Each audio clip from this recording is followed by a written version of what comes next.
एक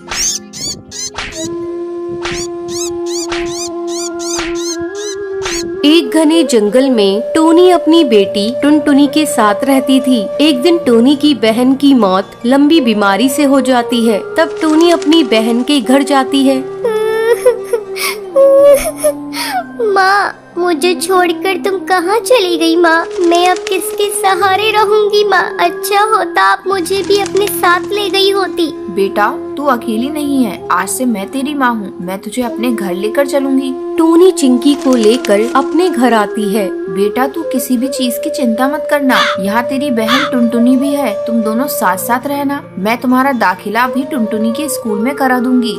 हाँ चिंकी, तुम चिंता मत करना। मैं टुनटुनी तुम्हारी बहन हूँ। आज से मैं भी तुम्हारा ध्यान रखूंगी। जल्द ही चिंकी पूरे घर में घुल मिल जाती है। टोनी टुनटुनी से ज्यादा चिंकी पर ध्यान देने लगती है। एक दिन टोनी किचन में खाना बना रही थी। माँ, खाने में क्या बनाया है? मुझे बहुत जोरों से भूख लगी है। रुक जा चिंकी, मैं अभी तुझे खाना निकाल कर दे रही हूँ। चिंकी किचन में पड़े चाकू को उठाकर उससे खेलने लगती है। तभी उसका पर कट जाता है।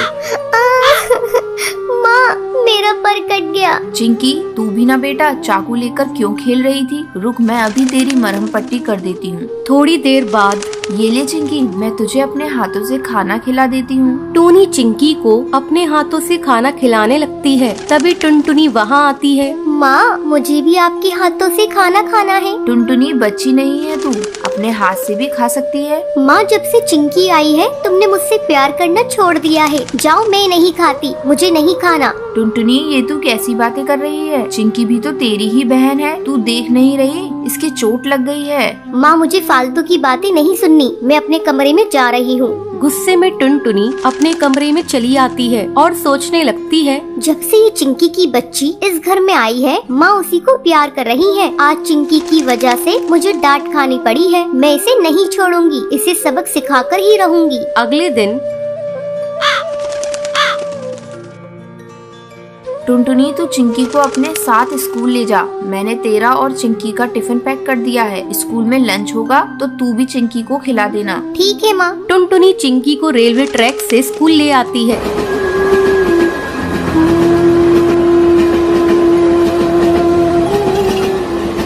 दीदी, तुम मुझे कहाँ से स्कूल ले जा रही हो? मुझे डर लग रहा है। चिंकी तो बेकार में डर रही है। मैं तो रोज इसी रास्ते से स्कूल जाती हूँ। तू मेरे पीछे पीछे आ। अचानक टुनटुनी का पैर पटरी में फंस जाता है। दीदी, क्या हुआ? चिंकी, मेरा पैर पटरी में फंस गया है और निकल नहीं रहा है। तभी ट्रेन की आवाज आती है। दीदी, लग रहा है ट्रेन आ रही है, जल्दी करो। चिंकी, मेरा पैर नहीं निकल रहा है। ऐसा लगता है जैसे मैं अब नहीं बचूंगी। मैं तुमसे बदला लेना चाहती थी, लेकिन देखो ना, मैं ही इसमें फंस गई। किसी तरह चिंकी टुनटुनी का पैर पटरी से निकालती है। चिंकी, मेरी बहन, अगर आज तू नहीं होती तो मैं इस दुनिया में नहीं रहती। उस दिन के बाद से टुनटुनी को एहसास हो जाता है और वो अपनी बहन चिंकी चिड़िया के साथ खुशी खुशी रहने लगती है।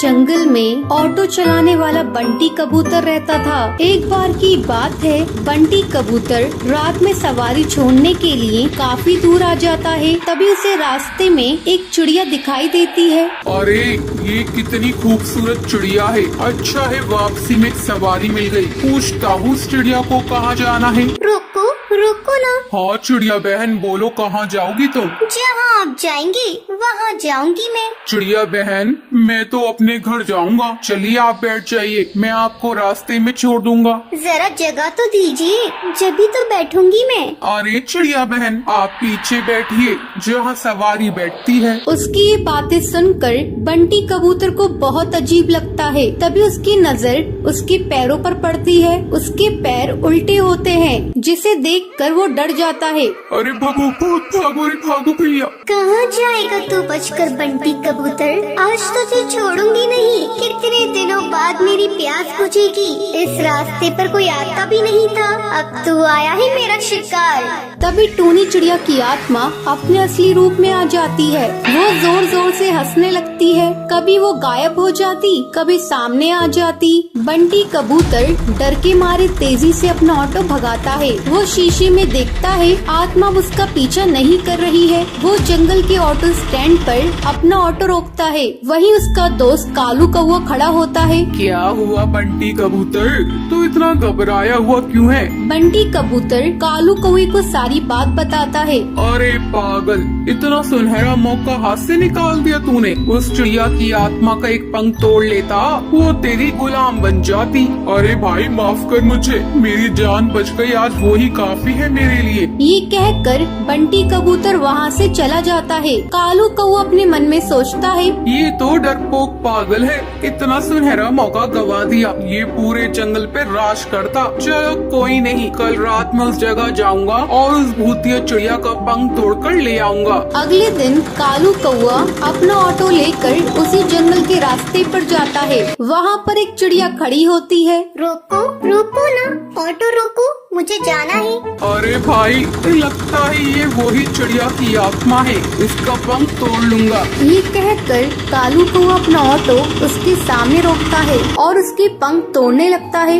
अरे बेवकूफ कौवे बदमाश, तेरी हिम्मत कैसे हुई? तूने मेरे पंख तोड़ने की कोशिश की। रुक, तुझे अभी बताती हूँ। टुनटुनी चिड़िया पास में पड़े डंडे से उसे बहुत मारती है। अरे बहन, मुझे माफ कर दो, मुझे लगा तुम एक चिड़िया की आत्मा हो। अरे बदतमीज, तुझे मैं कहाँ से आत्मा नजर आ रही हूँ? चल भाग यहाँ से। टुनटुनी ये कहकर वहाँ से चली जाती है, पर टूनी चिड़िया की आत्मा पेड़ के पीछे खड़े होकर ये सब देख रही होती है। अगले दिन कालू कौवा फिर से अपना ऑटो लेकर वहाँ पर आता है। भाई आज तो पहले उसके पैर देखूंगा, तभी उसके पंख तोड़ूंगा, वरना कल की तरह पिटाई हो जाएगी मेरी। अब फिर से वहाँ पर एक चिड़िया खड़ी होती है। रोको रोको ना ऑटो, मुझे जाना है। कालू कौवा उसके पैर देखता है, उसके पैर उल्टे होते हैं। जैसे ही कालू कौवा उसके पंख तोड़ने वाला होता है, तभी टूनी चिड़िया की आत्मा अपने असली रूप में आ जाती है। बहुत डरावनी आवाज़ें सुनाई देती है। कालू कौवे, आ मेरे पंख तोड़ेगा? ये ले तोड़ के दिखा। टूनी चिड़िया की आत्मा कभी उसके सामने आ जाती, कभी उसके पीछे। वो उसे बहुत मारती है। मुझे माफ कर दो चिड़िया की आत्मा, मैं आगे से कभी भी ऐसा नहीं करूँगा। मुझे जाने दो, मत मारो। क्यों छोड़ दूं तुझे? तू जैसे मन चले बदमाश पक्षियों को मारना ही तो मेरा लक्ष्य है। तुम जैसे लालची पक्षियों को जीने का कोई हक नहीं। तभी वहाँ पर बबलू कबूतर ऑटो में अपनी सवारी बिठाकर वहाँ से गुजर रहा होता है। अरे चिड़िया की आत्मा, छोड़ दो उसे, मैं तुमसे विनती करता हूँ। नहीं, मैं इसे नहीं छोड़ सकती। तुम जानते हो, एक बार ऐसे ही मैं इस जंगल से ऑटो में जा रही थी। उस ऑटो वाले ने मेरा सामान लूट कर मुझे जान से मार दिया। जब से जो भी मुझे लालची पक्षी दिखाई देता है, मैं उसे जान से मार देती हूँ। तभी सुंदरी कौवी बोलती है, अरे टोरी चिड़िया, तुम सही कह रही हो, तुम्हारे साथ गलत हुआ है, लेकिन तुम भी सही नहीं कर रही हो। ना जाने कितने पक्षियों को तुम मार रही हो। वो सब उसे बहुत समझाते हैं। वो कालू कौवे को छोड़ देती है। मुझे माफ कर दो, तुम सब सही कह रही हो। मैंने अपने इंतकाम पूरा करने के लिए ना जाने कितने पक्षियों के परिवार को तोड़ा है, पर अब नहीं। इस दुनिया में तुम जैसे नेक दिल पक्षी भी होते हैं। ये कहकर वो वहाँ से चली जाती है। टुनटुनी का पति बंटी एक कुली था। वो नदी पार से आने वाले पक्षियों के सामान को इधर से उधर करता था। एक दिन जब बंटी काम पर जा रहा था, तब टुनटुनी उससे कहती है, अजी, अपनी सेहत का भी ध्यान रखा करो। सभी किसी न किसी दिन छुट्टी लेते हैं, लेकिन तुम तो रविवार को भी काम करते हो। अरे पगली, अगर काम नहीं करूँगा तो घर कैसे चलेगा? तू तो माँ बनने वाली है, बच्चों का खर्चा बढ़ेगा। अगर काम नहीं करूँगा तो अपने बच्चों को अच्छी जिंदगी कैसे दूंगा? आपसे तो बात करना ही बेकार है। ये लीजिए पोटली, इसमें मैंने रोटी और चावल रख दिए हैं, समय से खा लीजिएगा। नहीं टुनटुनी, आज मेरी तबीयत कुछ सही नहीं लग रही है, कुछ भी खाने का मन नहीं कर रहा है। काम से आऊँगा तो खा लूँगा। बंटी बिना खाना लिए काम पर चला जाता है। टुनटुनी को क्या पता था कि बंटी से उसकी ये मुलाकात आखिरी थी। उधर बंटी बेहोश होकर बहती नदी में गिर जाता है और वहीं डूबकर मर जाता है। टुनटुनी भागी भागी अस्पताल जाती है।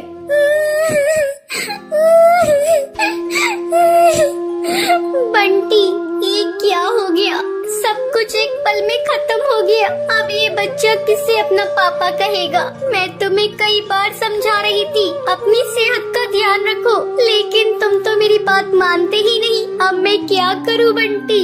समय तेजी से पंख लगाकर उड़ने लगता है। टुनटुनी एक बच्ची को जन्म देती है। एक दिन टुनटुनी के पास डाकिया एक खत लेकर आता है। अरे ये खत तो कड़कनाथ सेठ की कंपनी की तरफ से आया है और मुझे बंटी की जगह कुली की नौकरी दी गई है। मुझे अपनी बच्ची की नौकरी करनी ही होगी, तभी मैं उसे एक अच्छे स्कूल में पढ़ा पाऊंगी और उसे बेहतर भविष्य दे सकूंगी। अगले दिन से ही टुनटुनी कुली बनकर पक्षियों का बोझ उठाती थी। जब भी नदी के उस पार से कोई पक्षी आता था, टुनटुनी तेजी से उन पक्षियों के पास पहुंच जाती थी। बहन जी, क्या मैं आपका बोझ उठा लूं? अरे तुम तो एक चिड़िया हो, क्या तुम इतने बोझ को उठा सकती हो? हाँ हाँ बहन जी, मैं सारे बोझ को उठा लूंगी। बहन जी, मैंने अपनी जिंदगी में इतना बोझ उठा लिए है, ये बोझ तो उसके आगे कुछ नहीं है। क्यों, क्या हुआ? और तुम ये तुम्हारी बेटी को साथ में लेकर क्यों घूम रही हो? तुम्हारे पति कहाँ हैं? वो नहीं कमाते हैं क्या? क्या करिएगा बहन जी, मेरी दुख भरी कहानी सुनकर रोज इस नदी किनारे पे कई पक्षी आते हैं और मेरी दुख भरी कहानी सुनते हैं, लेकिन कोई मेरी मदद नहीं करता। अरे तुम मुझे तो बताओ, मैं तुम्हारी जरूर मदद करूंगी। क्या बताऊं बहन जी, मेरे पति की मौत इसी नदी में डूबकर हो गई थी। उसके बाद से मैं यहाँ कुली की नौकरी कर रही हूँ। देखो टुनटुनी, जब तुम्हारी बेटी थोड़ी बड़ी हो जाएगी तो उसको मेरे स्कूल में डाल देना। मैं उसे पढ़ा लिखा कर एक अफसर बनाऊंगी। मैं तुम्हें अपना पता दे देती हूँ। वो बुलबुल चिड़िया टुनटुनी को अपना पता दे देती है। इसी तरह कई साल गुजर जाते हैं। एक दिन जब टुनटुनी अपना घर साफ कर रही थी, तभी उसे उस बुलबुल का दिया हुआ पता मिलता है। अरे ये पता तो वही है जो मैडम जी ने मुझे नदी किनारे पर दिया था। मैं तो बिल्कुल भूल ही गई थी। अब मैं अपनी बेटी को लेकर मैडम जी के स्कूल में जाऊंगी और उसे वहाँ पढ़ाऊंगी। टुनटुनी अपनी बेटी को लेकर उस पते पर पहुँचती है। आओ आओ टुनटुनी, बहुत दिन हो गए तुमसे मिले। मैडम जी, ये देखिए, मैं अपनी बेटी को अपने साथ लेकर आई हूँ। मैं चाहती हुई पढ़ लिख कर एक अफसर बन जाए, इससे मेरी तरह जीवन में संघर्ष न करना पड़े। हाँ हाँ टुनटुनी, तुम निश्चिंत रहो, मैं तुम्हारी बेटी को अच्छी तालीम दूंगी। तुम्हें एक दिन इस पर गर्व होगा। टुनटुनी अपनी बेटी का एडमिशन उस मैडम जी के स्कूल में कराकर निश्चिंत हो जाती है। उसे इस बात की खुशी थी, उसकी बेटी को उसकी तरह जीवन में संघर्ष नहीं करना पड़ेगा। तो ये थी आज की कहानी। क्या आपको पता है कालू कौवा बंटी कबूतर से चिड़िया की आत्मा का क्या तोड़ने के लिए कहता है? अगर आपको पता है तो आप हमें कमेंट करके जरूर बताएं। अगर आपको ये वीडियो पसंद आई हो तो इसे लाइक और ऐसी कहानियाँ देखने के लिए मेरे चैनल को सब्सक्राइब करना ना